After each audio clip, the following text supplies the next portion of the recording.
નમસ્કાર, હું પ્રશાંત વ્યાસ, news honour અને યુનિવર્સિટીમાં રિપોર્ટિંગ બી કરું છું. અને અહીંયા એક નરેશભાઈ દવે છે EMRCમાં, ત્યાં ડોક્યુમેન્ટરી ફિલ્મ ફેસ્ટિવલ હતો જે અજબ જોવા લાગ્યો હતો, જેમાં રિપોર્ટિંગ કર્યું, આપને વિડીયો બતાવ્યો.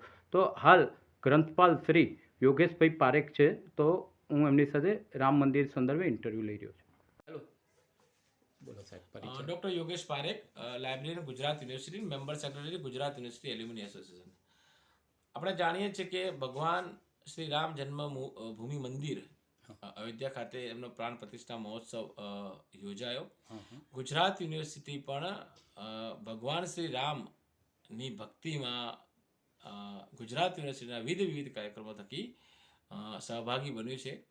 ગુજરાત યુનિવર્સિટીએ ભગવાન શ્રી રામના રામાયણ, રામચરિતમાનસ અને રામાયણના પાત્રોને આવરી લઈને 75 ગ્રંથોની બાજોટ ઉપર અને કળશ ઉપર શોભાયાત્રા યુનિવર્સિટી નગર પરિસરમાં જે ફરી હતી, અને આ યાત્રાનું પ્રસ્થાન છે ગુજરાત યુનિવર્સિટીના માનનીય કુલપતિ Shri professor doctor Nirja madam અને કુલ સચિવ શ્રી ડૉક્ટર PM પટેલ સાહેબ અને વિવિધ ભવનોના અધ્યક્ષ શ્રી, અધ્યાપકો શ્રી, વિદ્યાર્થીઓ, વહીવટી અધિકારી શ્રી, કર્મચારીઓની ઉપસ્થિતિમાં યોજાઈ હતી. ખૂબ સારો પ્રતિસાદ મળ્યો અને મોટી સંખ્યામાં વિદ્યાર્થીઓ ભગવાન શ્રી રામની ભક્તિમાં તરબોળ બન્યા હતા, રામમય બન્યા હતા. આ સાથે જ ગુજરાત યુનિવર્સિટી ખાતે એ જ દિવસે વિવિધ ભવનોમાં 75થી વધુ રંગોળીઓ ભગવાન શ્રી રામ જન્મભૂમિ મંદિર અયોધ્યાના પ્રસંગને પાત્રને ટાંકીને બનાવવામાં આવેલી હતી અને ખૂબ મોટી સંખ્યામાં વિદ્યાર્થીઓમાં સહભાગી બન્યા હતા. સાથે સાથે ભજનાવલી, કવિતા પઠન, રીલ્સ એવા વિવિધ સભર કાર્યક્રમો પર યોજાયા.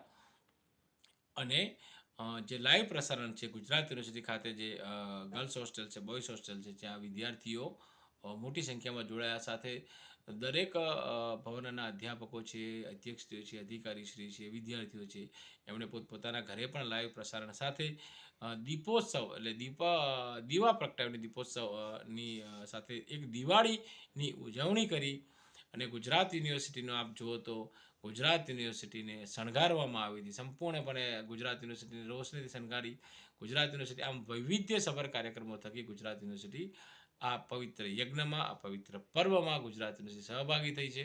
ગુજરાત યુનિવર્સિટીના માન્ય કુલપતિશ્રી, માન્ય કુલ સચિવશ્રી, સત્તામંડળના સૌ સભ્યો, અધ્યાપકોશ્રી, વહીવટી અધિકારીશ્રીઓ, કર્મચારીઓ સહિત જે વાલા વિદ્યાર્થીઓ મોટી સંખ્યામાં મારી સાથે જોડાયા છે, તમામનો આભાર માનું છું. મીડિયાના મિત્રોનો પણ હું આભાર માનું છું. નમસ્કાર, અસ્તુ. પાસ્ટ કાર્યક્રમ સાહેબ, અને ઇન ફ્યુચર ગ્રંથાલય તરીકે જણાવશો થોડું કાર્યક્રમ? આગામી દિવસમાં નેશનલ વોટર્સ ડે છે, એની ઉપર કાર્યક્રમ થઈ રહ્યો છે. પછી યુવા સ્વાવલંબન, આત્મનિર્ભર ભારત સંદર્ભનો કાર્યક્રમ થઈ રહ્યો છે. આ સાથે જ મહાત્મા ગાંધી નિર્વાણ દિવસ આવી રહ્યો છે, એની ઉપર પણ એક્ઝિબિશન્સનું આયોજન થઈ રહ્યું છે. ગુજરાત યુનિવર્સિટી નિરંતર યુવા શક્તિ, યુવા વિદ્યાર્થીઓને આત્મનિર્ભર બનાવવા, યુવા શક્તિઓને વિવિધ શૈક્ષણિક અને સંશોધનલક્ષી પ્રવૃત્તિમાં જોડવા માટેના સતત કાર્યક્રમ કરતી રહી છે અને કરતી રહેશે, એવી જ અભ્યર્થના. ખૂબ સુંદર માહિતી આપી, એ બદલ આપનો આભાર.